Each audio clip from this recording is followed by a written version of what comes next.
Selamat malam sahabat Karania, selamat datang dalam acara Karania Wisdom yang rutin diadakan oleh penerbit Karania, penerima rekor muri sebagai penerbit Buddhis paling produktif di Indonesia. Acara ini diadakan setiap Rabu jam 8 malam. Kali ini bersama saya Jenti Siswanto yang akan menjadi host. Namo Buddhaya. 1 jam ke depan kita akan berbincang tentang buku Mengajarkan Dharma melalui Gambar karya Biksu Buddhadasa. Biksu Buddhadasa ini adalah salah satu biku Theravada di Thailand yang paling berpengaruh. Dan Biku Buddhadasa terkenal dengan caranya mengajarkan ajaran Buddha yang sangat unik. Oke, untuk membincangkan buku ini, Karania Wisdom telah mengundang seorang narasumber. Beliau adalah Biksuni Tita Carini. Biksuni Tita Carini adalah bikuni Theravada di Indonesia yang pertama yang mendapatkan gelar PhD. PhD-nya dari Universitas Kelania di Sri Lanka. Selain itu, Ayah Tita, demikian panggilan akrabnya, juga menjabat sebagai Ketua Lembaga Publikasi Ilmiah dan Penerbitan di Sekolah Tinggi Ilmu Agama Buddha Semaratunggah. Kita akan mengundang Ayah Tita untuk join ya.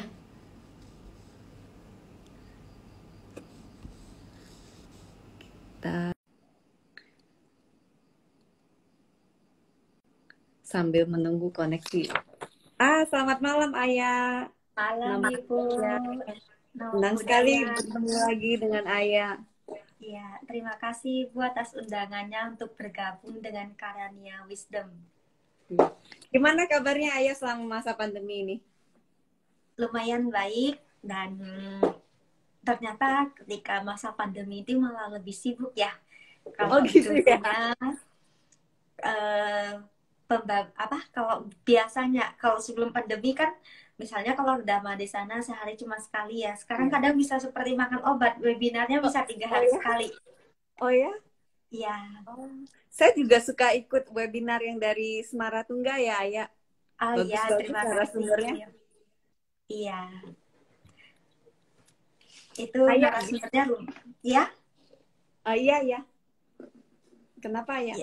Oh enggak, yang Semaratunggah webinar narasumber kita lumayan dari berbagai organisasi, dari berbagai agama, dan juga yang nonton juga tidak hanya agama Buddha.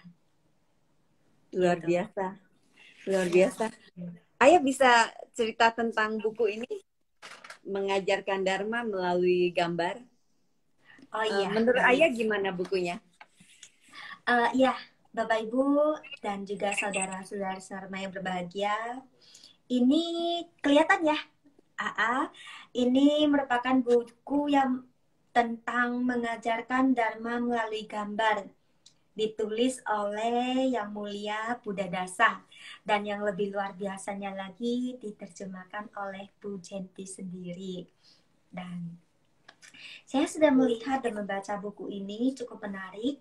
Di buku ini terdiri dari 47 bagian ya Ibu ya.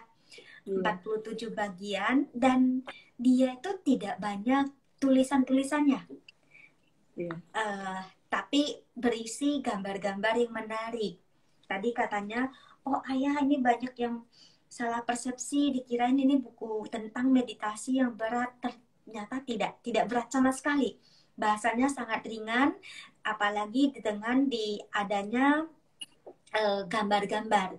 Dan ternyata ini gambar yang dicantumkan dalam buku ini itu bukan sembarangan gambar, bukan ilustrasi karikatun yang seperti pada umumnya. Ternyata ini merupakan lukisan tradisional Thai, dan ini merupakan gaya dari manuskrip Chaya, atau yang saat ini dikenal dengan istilah nama Surat Tani. Jadi sangat cocok dengan beliau yang berasal dari Chaya, atau yang sekarang kita kenal dengan Surat Tani. Dan buku ini mengandung filosofi yang sangat dalam, yang sesuai juga dengan penulisnya. Beliau ternyata juga adalah seorang filsuf Ibu, yang dari Thailand yang cukup terkenal. Dan beliau bukan sembarangan sulfur, tapi asketis filsuf Thailand, Thai. Jadi saya sangat tertarik dengan buku ini, sangat bagus, dan ini bisa dijadikan bahan bacaan kita untuk yang tidak senang dengan tulisan yang panjang-panjang.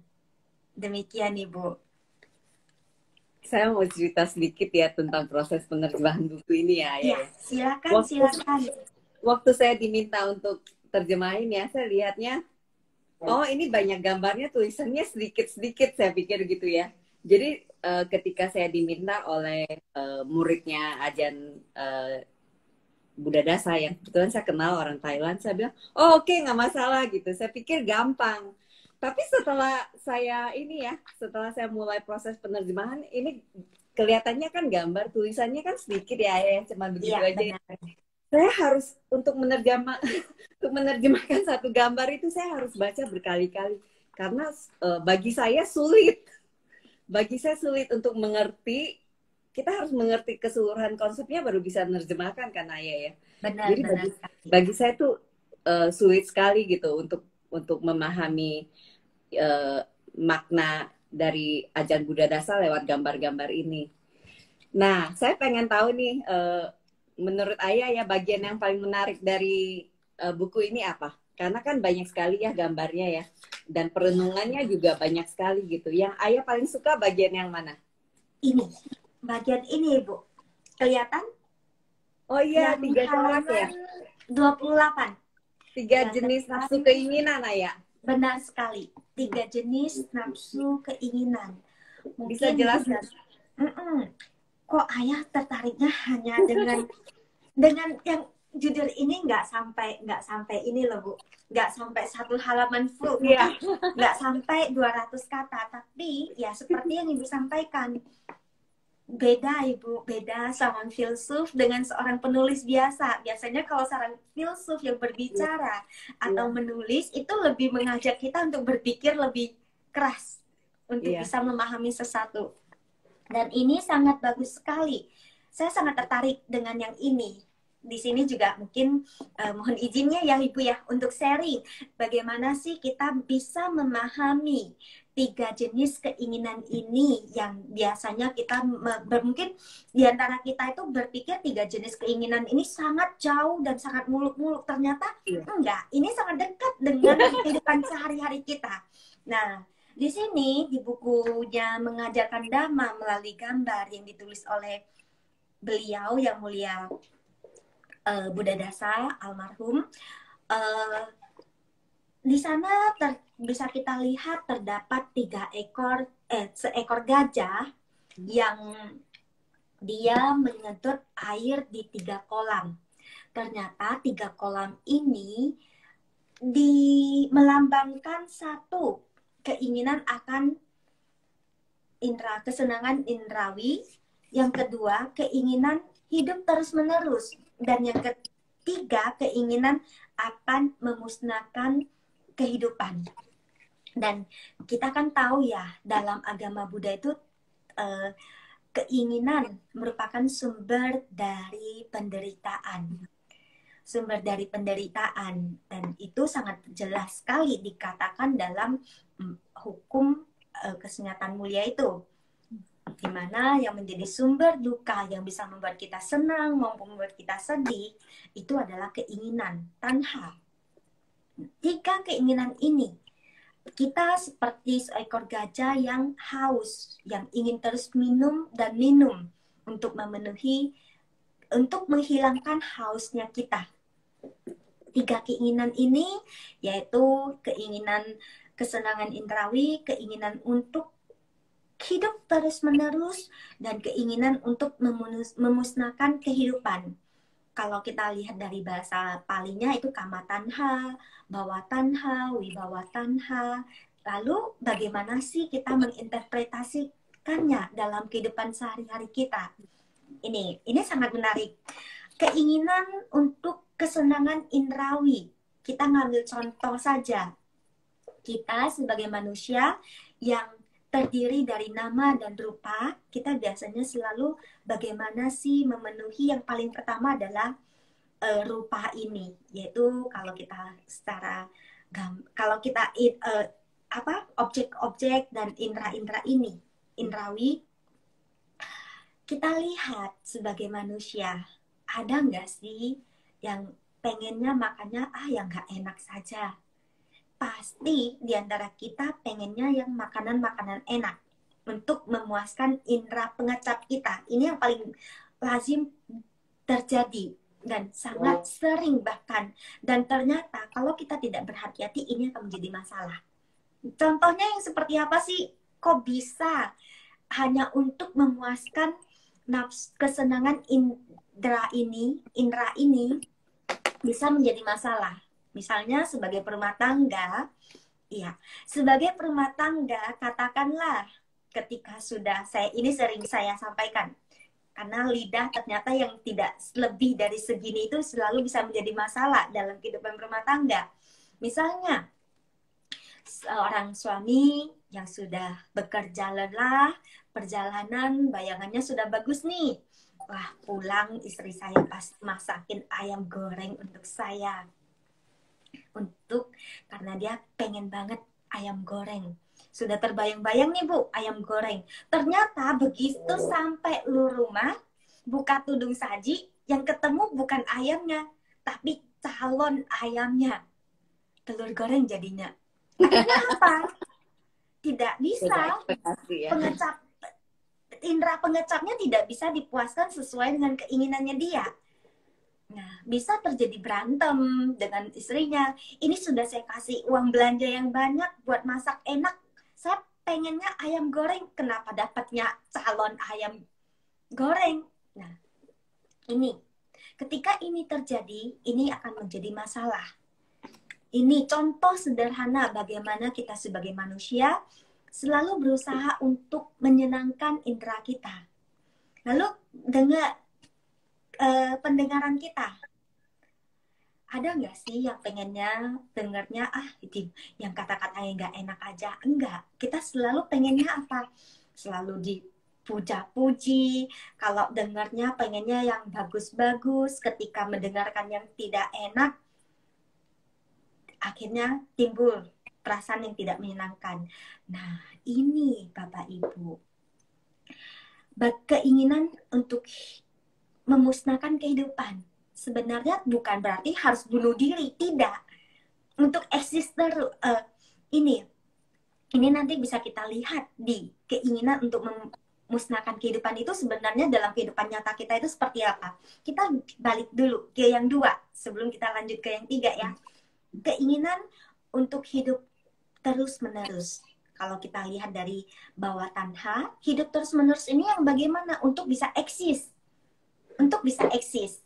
Misalnya nih, saya dulu ketika lulus SMA, saya pengennya kuliah. Kuliahnya ternyata saya pengen kuliah di keagamaan. Nggak tahu kenapa saya sejak kecil sudah sangat senang dengan pelajaran agama Buddha. Tapi ternyata orang tua saya berbeda keinginan. Mereka pengennya saya sebagai make up artist gitu. Kalau yang sekarang ya, kalau dulu zaman saya 10 tahun yang lalu mungkin bukan itu istilahnya. Jadi saya untuk eksis yang berbeda. Akhirnya apa?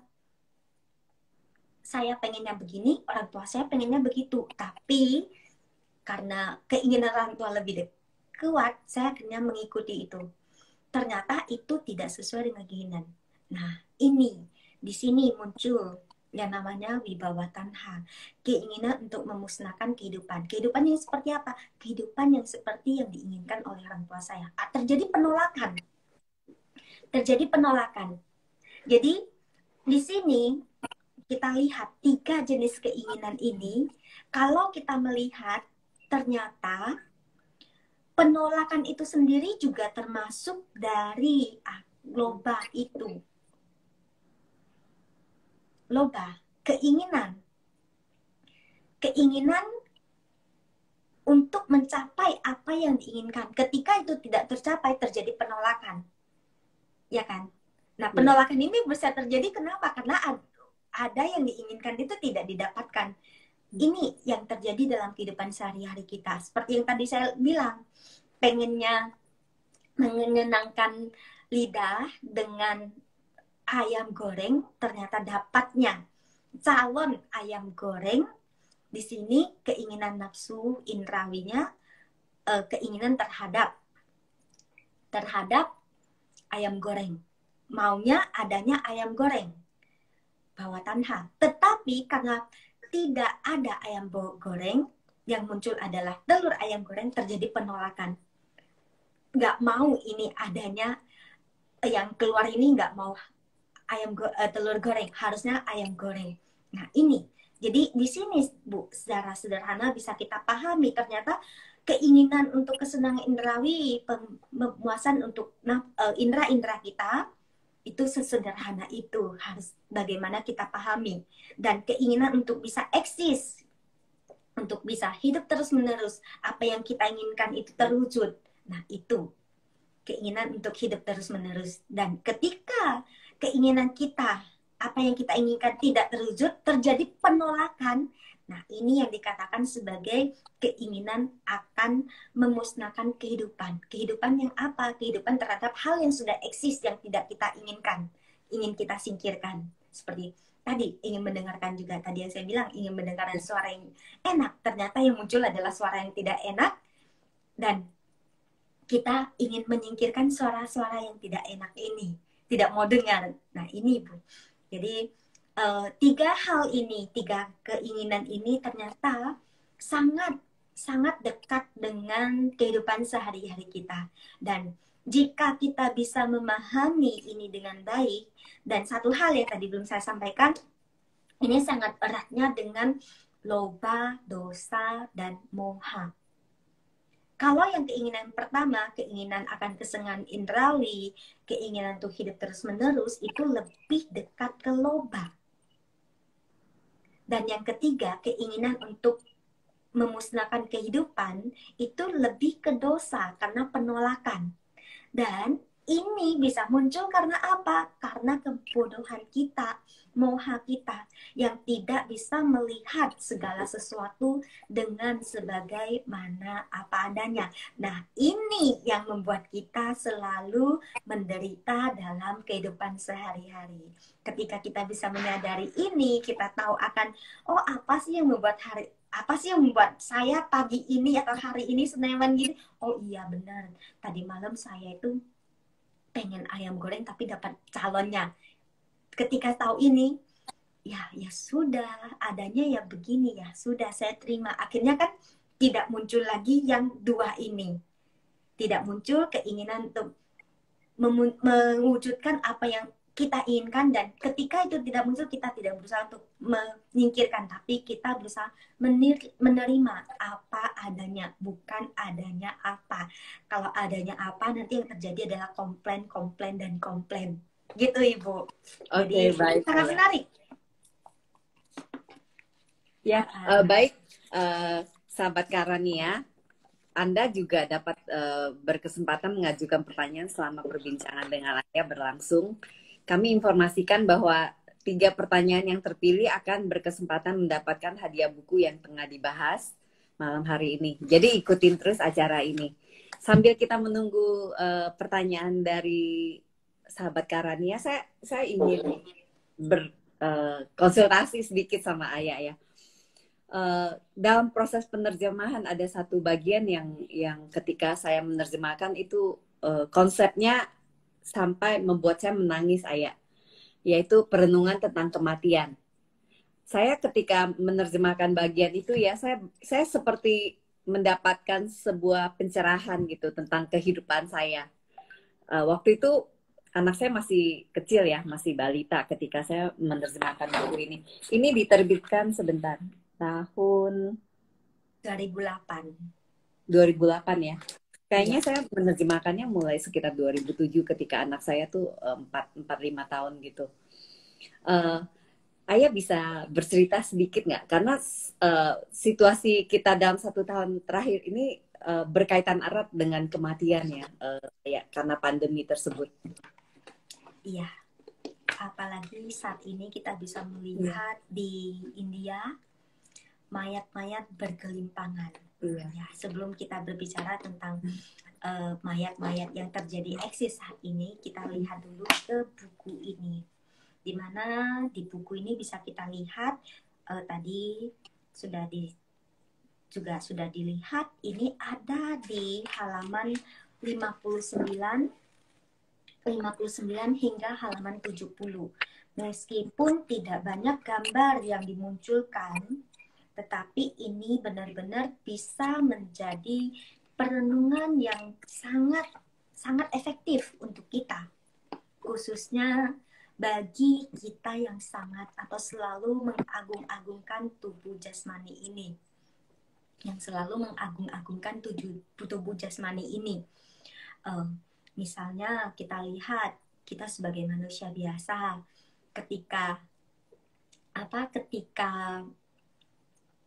melihat ada yang kurang nih. Dulu nih Bu, saya sedikit cerita. Dulu di tahun 2018 ini saya itu pernah jerawatan parah. Ketika saya jerawatan, saya happy saja. Tapi karena cuma ada sedikit sih rasa tidak nyaman karena jerawatnya gede-gede kan sakit. Tapi saya tidak mempermasalahkan penampilan saya yang saat itu hancur-hancuran. Apalagi seorang perempuan ya, biasanya kan perempuan itu sangat memperhatikan, ada satu jerawat dikit udah bingung. Saya masih tenang-tenang saja ketika muka saya itu sudah seperti orang yang kena cacar air. Tetapi yang bingung itu siapa? Bingung itu orang-orang yang melihat saya, ayah kenapa mukanya begini, ayah kenapa mukanya begini. Sampai saya tuh dibawa ke dokter, 7 dokter, nggak sembuh.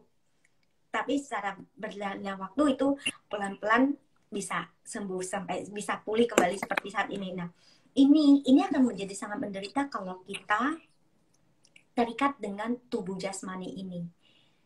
Dalam agama Buddha sendiri, baik itu kita mengenal pengembangan batin atau bawana, baik samatha bawana maupun vipassana bawana, itu terdapat salah satu objek yang sangat bagus, yaitu perenungan terhadap mayat. Perenungan terhadap mayat ini berfungsi untuk apa? Untuk mengikis kemelekatan kita terhadap tubuh jasmani ini yang selalu kita agung-agungkan, yang selalu kita pengennya tampil cantik, maksimal, mulus. Tapi kenyataannya tidak demikian.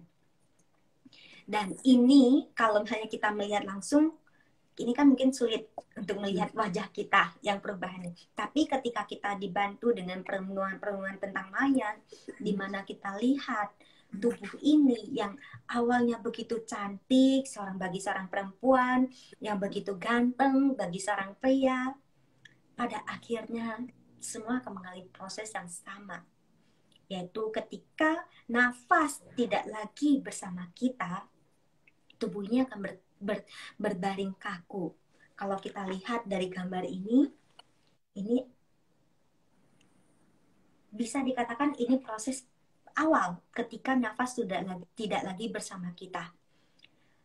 Kita akan hanya terbaring kaku seperti kayu balok yang sudah tidak ada unsur-unsur panas, sudah tidak ada unsur angin, yang ada hanya unsur padat.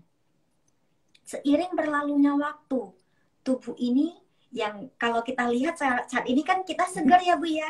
Iya. Seiring dengan tidak lagi nafas bersama kita, unsur-unsur kehidupan sudah tidak lagi bersama kita, di mana hanya tertinggal unsur padat, ini warna tubuh kita perlahan-lahan berubah. Yang kalau biasanya orang Chinese lihat ini masih angge-angge, masih cakep-cakep gini. Tapi itu akan berubah perlahan-lahan menjadi pucat. Pucat terus berubah lagi menjadi membiru. Membiru yang awalnya masih bentuk tubuhnya masih bisa normal, itu kemudian membengkak. Membengkak, lalu apalagi yang terjadi? Yang akan terjadi adalah ketika bengkak ini semakin gede, itu seperti balon yang berisi air yang akan meletus. Jadi darah, nanah, itu akan keluar dari bagian tubuh kita. Nanah khususnya akan keluar dari tubuh kita. Dalam kondisi ini kan sudah mulai sangat bau. Binatang-binatang akan datang. Apakah itu binatang buas? Kalau misalnya katakanlah itu di alam bebas, itu bisa jadi itu menjadi santapan yang lezat. Kalau kita lagi membayangkan ayam goreng, ya itu ayam gorengnya mereka enak. Nah, juga akan dikerogotin oleh cacing-cacing. Dalam kondisi ini, tubuh yang sudah bernanah, yang mengeluarkan bau yang tidak enak, kondisi ini dikerogotin oleh binatang-binatang. Dan saat ini masih tulang-tulang kita, urat-urat kita ini masih menyambung, masih sambung nih. Nah, kita lihat lagi. Ini yang saya sampaikan tadi, barusan. Dan kita lihat, ini mulai dicabik-cabik oleh binatang-binatang. Di sini sudah mulai tulang-tulang kita, dagingnya sudah tidak utuh seperti ini lagi, hanya sisa-sisa tempelan-tempelan. Dan dengan seiringnya waktu berproses lagi, akan terjadi begini. Tinggal tulang belulang, di mana daging sudah mulai habis, urat-urat kita sudah tidak lagi saling menyatu, menggabungkan tulang belulang ini. Inilah Bu, kita yang sesungguhnya. Secakep apapun kita ketika masih hidup, pada akhirnya akan menjadi seperti gambar yang Ibu tunjukkan. Artinya di sini apa? Untuk apa sih kita sebagai manusia begitu mengagung-agungkan tubuh jasmani ini, yang justru kita sebagai manusia yang kita lakukan adalah bagaimana kita menghargai, merawat tubuh ini agar tubuh ini benar-benar bisa menjadi sarana bagi kita untuk berlatih, baik itu sebagai rumah tangga maupun sebagai pabajita. Lalu mungkin ada yang bertanya nih, wah Ayah, kalau begitu saya sebagai rumah tangga nih, jadi saya nggak perlu dandan dong Ayah. Ya tidak begitu juga, karena kan kita kebutuhannya lain. Kalau berdandan boleh saja, kan nggak mungkin. Misalnya Bu Jenti, ketika, maaf Ibu, profesinya sebagai apa Ibu? Saya macam-macam. Nah, macam-macam artinya Ibu kan akan bertemu dengan orang macam-macam, benar kan? Nah, ketika Ibu harus bertemu dengan orang macam-macam, artinya butuh memposisikan diri dengan baik. Ketika saya ketemu dengan A, saya harus bertampilan seperti apa. Kalau misalnya ketemu sama saya, ya Ibu nggak perlu dandan, nggak masalah. Tetapi misalnya Ibu pengennya ketemunya customer, terus rambutnya nggak disisir rapi, nggak pakai sedikit kosmetik, kan dari penampilan aja mungkin tidak akan menarik. Orang mungkin juga akan sulit berbicara ketika melihat Ibu aja sudah tidak tertarik, gimana mau berbicara lebih lanjut. Nah, artinya apa? Boleh kita berdandan sesuai dengan kebutuhan, tapi yang tidak boleh itu adalah melekat. Yang tidak boleh itu adalah melekat. Jadi ini benar-benar membuat kita sadar bahwa ya inilah sebenarnya tubuh jasmani ini. Sebenarnya tubuh jasmani ini tidak ada yang bisa dibanggakan dari tubuh jasmani ini. Tetapi dengan tubuh jasmani ini kita bisa menggunakannya dengan sangat baik untuk menunjang kehidupan kita. Ini akan sangat membantu Tidak ketika boleh melekat karena kenapa ya? Karena kemelekatan membuat kita menderita ya, Ayah ya. benar, kemelekatan membuat kita menderita. Misalnya seperti yang tadi saya bilang itu loh Ibu. Ketika jerawat muncul, harus kalau misalnya saya tetap melekat dengan kondisi wajah saya yang bersih, saya akan sangat menderita pada saat itu. Padahal kalau tumbuh jerawat ya itu sesuatu yang sangat wajar. Itu sesuatu yang sangat wajar. Karena kan namanya manusia ya, punya muka. Kebetulan dia punya lahan tubuh ya, tumbuhnya di muka. Kalau nggak punya muka ya dia nggak bakal tumbuh di muka, ya kan? Nah ini Betul. kalau misalnya saya tetap melekat akan wajah atau wajah yang mulus, saat itu saya akan sangat menderita. Tetapi saya belajar untuk menerima kondisi yang ada. Ini muka saya saat ini mengalami perubahan. Saya tidak melekat dengan kondisi yang sebelum saya jerawatan. Nah ini yang dimana harus sangat kita hati-hati, sangat kita hati-hati. Misalnya nih kita kan biasanya ada sedikit kerutan saja. bingung nih, padahal ada kerutannya, wajar. Banyak ini ayah. Nah, seperti Bu Jetty ini happy, beliau tidak melekat harus dengan seperti wajah baby yang dulu. Kalau kita masih terus berharap bisa punya kulit wajah seperti baby dulu, mungkin kita akan bingung ngurusin ini kerutan terus, padahal hidup tidak hanya untuk ngurusin kerutan. Nah, ini kenapa kita tidak disarankan untuk melekat pada tubuh jasmani ini. Dan ingat, kita harus bisa menjaga tubuh jasmani ini dengan sangat baik. Apalagi kondisi saat ini COVID-19. Ini harus benar-benar yang perlu dijaga itu adalah tubuh jasmani ini. Ketika melangkah keluar dari rumah, ingat, jangan lupa pakai masker. Jangan pernah lupa memakai masker. Jika tidak mau mengalami proses yang tadi saya sebutkan sebelum pada waktunya, jangan mempercepat proses sendiri karena kelalaian kita. Ini sebenarnya juga bisa kita untuk kondisi saat ini bisa kita menjaga agar tidak mempercepat proses yang tadi. Kita lihat di India sudah bukan menjadi rahasia umum bagaimana mereka bisa mengalami tsunami COVID-19 ini. Di mana mereka bisa, kalau tadi saya baru membaca itu, sudah tahu kondisi seperti ini, mereka masih berkumpul. Katanya untuk mandi di sungai yang mereka sakralkan itu 5 juta orang tanpa masker.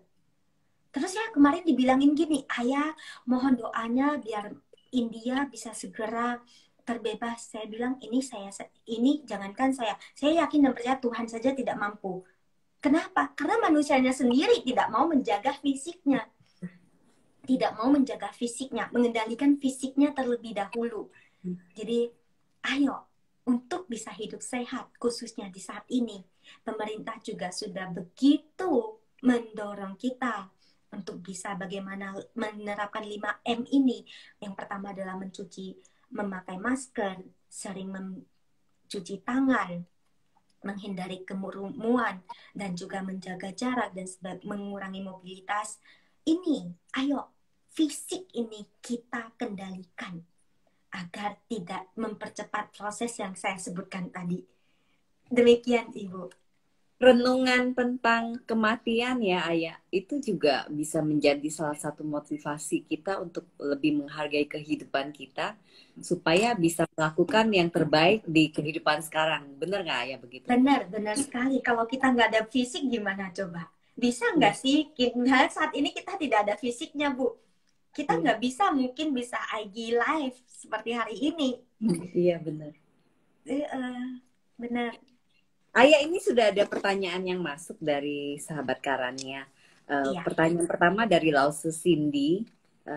Lausu Cindy bertanya, bagaimana cara mengendalikan nafsu keinginan duniawi? Ya, bagaimana sih caranya mengendalikan keinginan nafsu duniawi? Yang pertama adalah kata widi, berterima kasih dan bersyukur.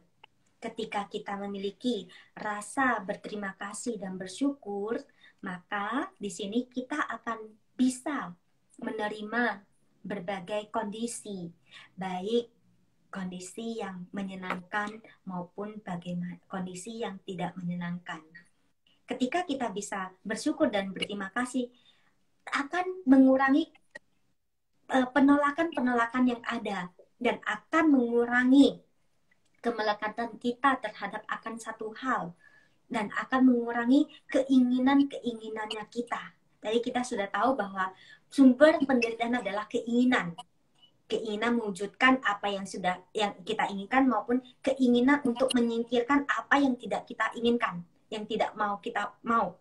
Nah, ini dengan kita selalu berterima kasih dan bersyukur, kita akan tidak lagi banyak komplain, tidak lagi banyak menuntut, dan kita akan lebih bisa menerima segala sesuatu sebagaimana apa adanya. Tadi saya bilang yang bisa membuat kita lebih enteng hidup kita adalah kita mampu menerima segala sesuatu sebagaimana apa adanya. Kalau kita selalu maunya apa atau adanya apa, ini akan membuat kita menderita, komplain dan komplain akan terjadi. Jadi demikian Ibu, selalu berterima kasih dan bersyukur atas kondisi apapun yang ada dalam kehidupan kita. Dan satu hal yang harus kita ingat ketika mengalami hal yang tidak menyenangkan, ingat, hidup itu tidak hanya kita yang paling menderita. Tidak hanya kita yang menderita. Selagi kita masih di alam samsara, ya, duka, suka, dan duka akan selalu datang menghampiri kita secara bergantian. Kan belum pernah ya Bu ya ketawa 24 jam tanpa nonstop, atau menangis 24 jam tanpa nonstop. Meskipun ada yang bilang, ini saya sudah nangis 3 hari 3 malam. Nggak mungkin. Pasti ada jedanya. Ketika dia jeda, nah itu suka. Meskipun kadarnya ketika dalam kondisi sedih, kadarnya masih sangat sedikit. Tapi di sana tetap ada suka dan duka.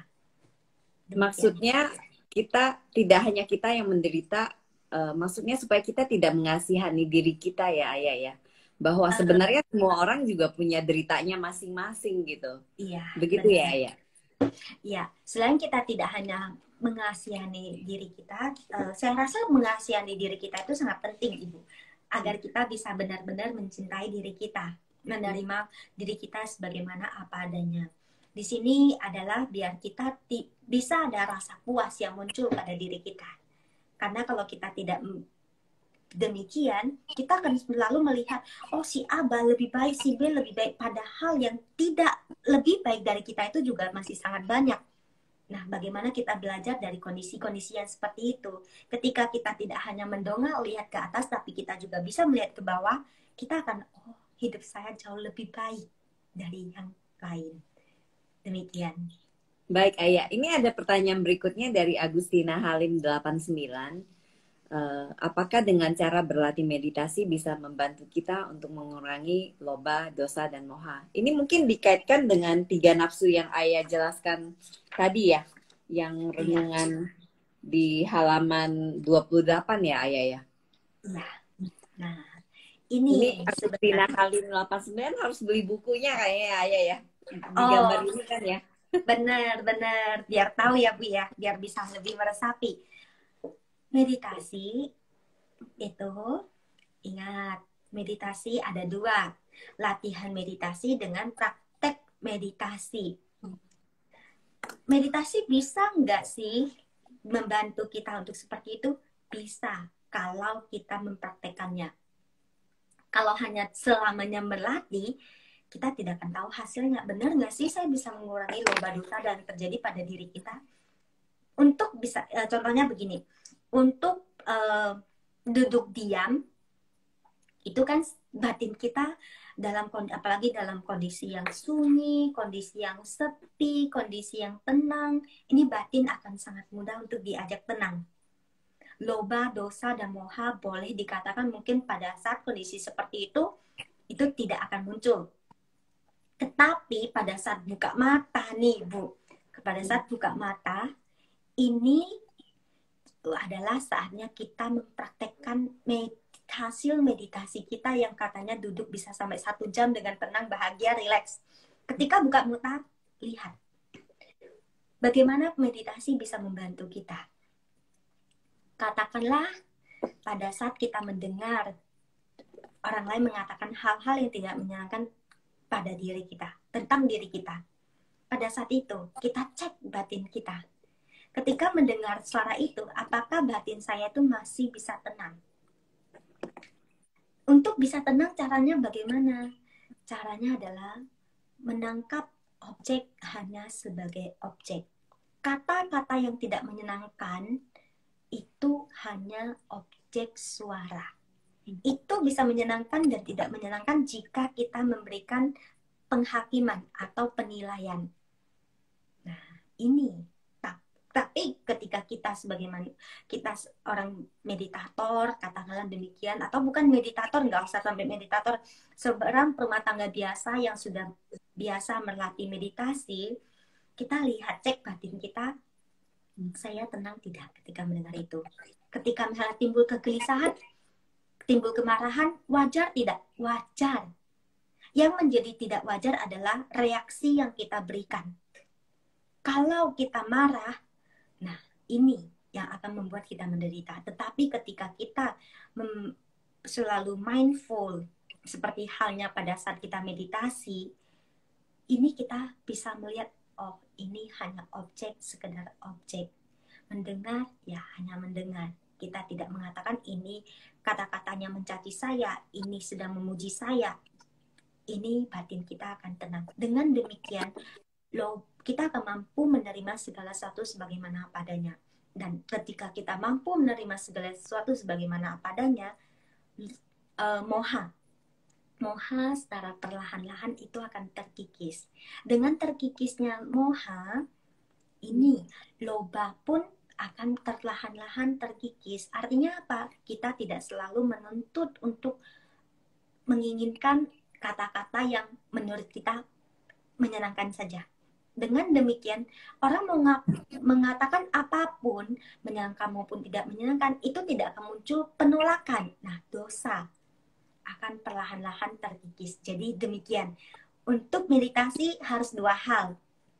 Melatih meditasi dan praktek meditasi. Melatihnya pada saat kita duduk diam, tutup mata dengan kondisi batin yang tenang. Prakteknya adalah pada saat kita buka mata, bagaimana kita mengecek kondisi batin kita apakah sama dengan pada saat kita sedang duduk. Tutup mata, diam. Kalau belum berhasil, balik lagi meditasi sampai berhasil. Demikian. Jadi meditasi akan sangat membantu. Tantangan terberatnya justru ketika kita selesai latihan meditasi ya Ayah. Ketika kita kembali ke dunia nyata yang sudah tidak tenang dengan segala masalah yang ada, bagaimana kita mempraktekkan apa yang kita dapatkan ketika kita latihan meditasi. Benar. Benar sekali. Oke, saya akan catat itu. Terkadang saya merasa ya ketika meditasi pikiran kita suka mengembara kemana-mana ya Ayah ya. Tapi yang kita pelajari kan untuk kita harus kembali lagi ke napas, ya kan? Itu kita bisa lakukan. Tapi ketika kita ke dunia nyata dan kita ada masalah dan ketika kita di puncak emosi dan kita mau balik ke napas, itu ingatan untuk kembali ke napas itu dengan latihan terus-menerus itu kita baru bisa lakukan. Kalau cuma 1 kali 2 kali kayaknya terkadang kita suka lupa Ayah. Benar. Benar sekali. Kalau gampang dilakukan semua sudah jadi arahat Ibu. Karena tidak mudah maka kita masih mengembara nih di samudra samsara ini. Baik Ayah, ini berikutnya ada pertanyaan lagi nih. Dari Novianti 83, selamat malam, Namo Buddhaya, Bhiksuni Tita Carini. Bagaimana cara kita bijak menerima kekurangan kita apa adanya? Karena ketika kita tidak bisa menerima, muncul perasaan tidak puas. Nah, ini ketika terhadap diri sendiri saja tidak bisa menerima, terus gimana bisa menerima orang lain? Ketika terhadap diri sendiri saja tidak happy, bagaimana bisa happy dengan orang lain? Karena ketika pengembangan cinta kasih itu bagaimana bisa mencintai, Buddha menyarankan untuk pertama adalah mempraktekkan kepada diri kita. Artinya apa? Ya, kita sejelek-jeleknya tubuh kita, ya kalau nggak ada tubuh ini ya kita nggak bisa hidup. Itu yang harus kita ingat. Itu yang harus kita ingat. Lalu bagaimana kita bisa menerima diri kita? Ayo, mulai mencintai diri kita. Tidak ada yang jauh lebih berharga di dalam kehidupan kita selain diri kita sendiri. Selain diri kita sendiri. Kenapa? Kita bisa mencintai orang lain dengan sesungguhnya kalau kita benar-benar bisa mencintai diri kita. Selama kita tidak bisa mencintai diri kita, tidak akan bisa menerima dan mencintai orang lain. Jadi terima diri kita apa adanya, syukuri diri kita apa adanya. Misalnya nih, ini saya selalu digodain. Ayah kalau ketawa kita kabur saja, hilang. Karena kalau ayah ketawa ini matanya nggak kelihatan, ayah nggak bakalan bisa lihat kita. Kalau misalnya saya tidak bisa menerima diri kita, menerima mata saya yang limited ini, saya akan sangat menderita sekali. Tetapi saya bersyukur apa? Ini loh, saya meskipun mata saya tidak secantik matanya Bu Jenti, tapi saya syukur.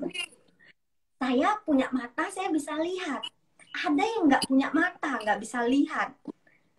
Nah, ini kita selalu bersyukur. Pertama adalah bersyukur dengan apapun yang ada pada diri kita. Misalnya, kita juga katakanlah tidak cantik. Ingat, tidak masalah. Karena bahkan ada yang jauh lebih menyedihkan dari diri kita. Jadi selalu merasa bersyukur. Jangan membandingkan dengan yang di atas. Sekali lagi, kalau kita selalu membandingkan yang di atas, selamanya kita tidak akan pernah puas. Tetapi ketika kita melihat ke bawah, ada banyak penderitaan yang dialami oleh yang lain, kita akan selalu mencintai diri kita. Dan akhirnya apa yang terjadi? Kita tidak akan membuat orang lain menderita. Karena kita sendiri, kita tidak mau menderita. Demikian, Bu. Jadi, untuk bisa menerima diri dengan baik adalah selalu melihat ke bawah dan bersyukur atas apa yang ada pada diri kita. Demikian. Ada pertanyaan berikutnya nih, Ayah, dari Susanayap 88. Keinginan melenyapkan kehidupan, bisakah menjadi pendorong bagi kita untuk berjuang melatih diri untuk keluar dari samsara? Bolehkah memberi contoh penerapannya? Ini kalau dikaitkan sama gambar yang ada di buku ini, ada hubungan sama tentang perenungan tentang kematian nggak ya? Gini, kita melihat keinginan untuk memusnahkan kehidupan itu yang seperti apa. Jadi kalau tadi saya sudah menjelaskan, ini adalah bagaimana kita ingin menghilangkan apa yang tidak kita inginkan, termasuk dalam kehidupan kita sesungguhnya ini. Ini bisa terjadi misalnya kalau dalam kitab komentar itu ada dua yaitu menghilangkan diri untuk self annihilism dan social annihilism. Artinya apa? Ini kita ingin memusnahkan diri kita sendiri atau kita ingin musnah dari hubungan-hubungan sosial. Ini ada hubungannya nggak sih dengan mayat yang tadi? Ya ada, kalau kita melakukan bunuh diri, mengakhiri kehidupan kita. Tapi kalau misalnya menyingkir dari kehidupan sosial, ya ini kan juga tidak sampai sebegitunya. Jadi harus sangat hati-hati. Karena penolakan yang sangat kuat itu, tadi yang ketiga itu adalah keinginan akan memusnahkan kehidupan, itu adalah penolakan. Penolakan atas apa yang sudah eksis. Ketika ini sangat kuat, yang terjadi adalah mengakhiri kehidupan sendiri. Karena dia merasa dengan bagian semuanya selesai. Padahal tidak. Apalagi kita dalam agama Buddha, kita meyakinin akan adanya tumbuh lahir. Jadi ada hubungannya nggak sih dengan gambar yang tadi itu? Ya ada. Kalau keinginan kita selalu ingin memusnahkan atau menolak apapun yang ada yang eksis dalam kehidupan kita, kita akan selalu menjadi seperti orang yang minum air garam, yang selalu kehausan dan terus ingin minum dan minum. Seperti itu, Ibu. Jadi akan sangat membuat kita menderita. Jadi kita harus menghargai kehidupan ya. Benar, menghargai kehidupan agar tidak terjadi penolakan-penolakan. Baik, Ayah, ada lagi satu pertanyaan terakhir ya ini. Boleh, dari Monita Winata, nama budaya Ayah, bagaimana dengan operasi plastik yang sekarang lagi ramai dan umum dilakukan di Korea? Apakah termasuk kemelekatan? Padahal tujuannya biar terlihat cantik. Karena orang kalau lihat yang cantik-cantik biasanya gembira. Nah, ini masuk ke yang keinginan pertama dan keinginan kedua. Jadi di sana ada keinginan yang sangat kuat untuk memuaskan kesenangan indrawi. Wajar nggak sih? Ya itu tergantung masing-masing. Ya karena kan saya tidak bisa mengatakan ini salah atau benar. Yang jelas ini akan menjadi sangat salah jika itu dilakukan oleh saya, seorang monastik yang harus meninggalkan hal-hal demikian. Tetapi misalnya mereka yang ada di dunia hiburan, di mana mereka memang tugasnya adalah untuk menyenangkan, katakanlah misalnya indera penglihatan yang lain, ya mereka harus tampil maksimal. Jadi itu salah nggak? Itu akan menjadi salah ketika mereka sudah kecanduan. Sudah kecanduan. Kita bisa melihat kan seringkali terjadi kasus-kasus di mana orang itu ketika dia sudah cakep, dia masih operasi plastik terus sampai mukanya tidak berbentuk. Nah, itu yang akan menjadi masalah. Tetapi misalnya hidungnya dia merasa peset nih. Oke, saya beroperasi sekali biar kelihatan mancung. Sudah, ketika sudah mancung ya sudah mandek. Tapi ingat, hati-hati. Ini adalah buatan manusia. Tingkat errornya masih bisa terjadi. Masih bisa terjadi.